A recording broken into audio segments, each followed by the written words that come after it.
All right, good morning and welcome to a regular meeting of panel utility commissioners and staff of the Public Utilities Regulatory Authority held today, Wednesday, May 31st at 10 a.m. by remote teleconference.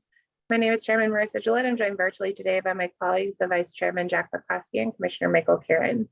We have a regular calendar and a consent calendar in front of us today. We'll turn first to our regular calendar, on which there are 3 items. First up is docket number 221002.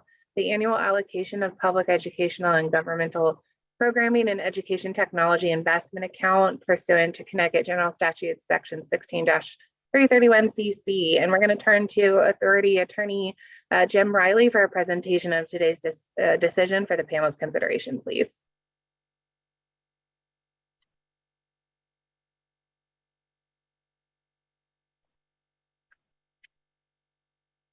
One second, I think Attorney Riley might be frozen here.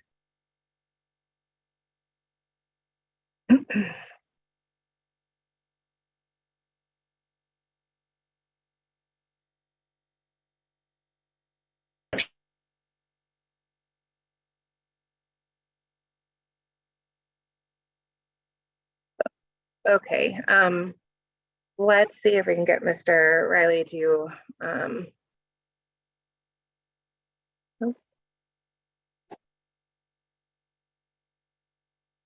sorry, Jim, can you hear us? No. All right, you know what, let's come back to Attorney Riley and give him a chance to reboot his computer there. Mr. Skarzinski, I'm going to turn to you, and if we can start with docket number 230105, the annual assessment to fund the development and administration of enhanced emergency 911 program. And we'll turn to Mr. Skarzinski to present the decision for the panel's consideration, please. Thank you and good morning, Chairman Gillette, Vice Chairman Bukowski, and Commissioner Karen. Thanks for the opportunity today to present docket 230105, the annual E911 assessment proceeding to the panel. In this proceeding, pursuant to statute 16256G of the General Statutes of Connecticut, the authority is tasked with determining the monthly fee schedule to be assessed to subscribers of each telephone service, wireless service, voice over internet protocol or VoIP, and the statute does have coin-operated telephone service as well to fund the development and administration of the state's enhanced emergency or E911 program. The fee schedule is based on the annual operating budget established by the Department of Emergency Services and Public Protection, or DSPP, and the estimated total number of subscriber lines as of January 1st, 2023. On January 27th of this year, the authority issued interrogatories to service providers of wireline, wireless, and VoIP services to obtain the number of active lines in service as of January 1st, 2023. This information, combined with DSPP's budget, is used to determine the monthly fee. On March 28th, DSPP filed its annual operating budget for fiscal year 2024, which begins on July 1st, 2023, and ends on June 30th, 2024. Their operating budget for fiscal year 2024 is $36,246,091. DSPP's budget supports a wide array of Connecticut's emergency communications functions, including the operation of Connecticut's statewide emergency telecommunications, the E911 database and network systems, regional emergency telecommunication centers, and Connecticut cities with populations greater than 40,000, public service answering points, the state police 911 emergency telecommunications, and telecommunicator certification training, just to name a few. On May 17th, 2023, the authority issued its proposed final decision and a notice of written exceptions. No written exceptions were filed. The authority determined that the single line monthly subscriber E911 fee assessment to be 68 cents per month. Just to note, this is a 2-cent decrease from the current 70-cent single line fee. The reason for the decrease for fiscal year 2024 is that the line count estimated single line equivalent count was relatively consistent with last year's estimate, coupled with a decrease of approximately $570,000 in DSPP's budget from last year. Connecticut Agency Regs 2824-8A prescribes a progressive wireline schedule that is used by the authority when calculating the E911 monthly assessment fee for customer accounts with multiple lines. And therefore, subscribers for wireline will be assessed a monthly fee that ranges from the 68 cents that I mentioned for a single line down to 14 cents where it's 100 lines or more for large businesses, based on the number, and this is based on the number of active lines an individual subscriber has. There is a chart in the decision that shows the actual breakdown. Last, pursuant to Connecticut Statute 16256G, wireless services will be assessed at the single line rate of 68 cents per active wireless service number, regardless of the number of active wireless lines. Beginning July 1st, 2023 until June 30th, 2024, each wireline, wireless VoIP, and coin operated provider shall assess the subscriber monthly fee as described in the decision, and they shall continue to file the quarterly payment reports beginning with the third quarter, October 2023, no later than October 25th of 2023, and then quarterly thereafter. Thank you again for the opportunity. With that, I recommend this to the panel for adoption. Thank you. Thank you, Mr. Skarzinski. And Mr. Bumping, can you please take the roll? Oh, I'm sorry. I need a motion first. Move adoption. Thank you. Second. Thank you. The decision has been regularly moved and seconded. Now, Mr. Bumping, can you please take the roll? Chairman Gillette, Yes. Vice Chairman Pekoski, Yes. Commissioner Karen, Yes. Thank you. The decision has been adopted.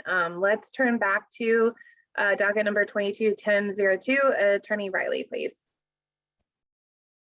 Thank you, Chairman Gillette. Apologies for the technical issues. As I was saying, in this decision, the authority is allocating funds from the Public Educational and Governmental Programming and Educational Technology Investment Account, commonly referred to as PEGpedia, to promote and improve public educational and governmental programming and to support educational technology initiatives as set forth in Connecticut General Statute Section 16-331 CC. The account is funded by a quarterly tax on the gross earnings of video service providers.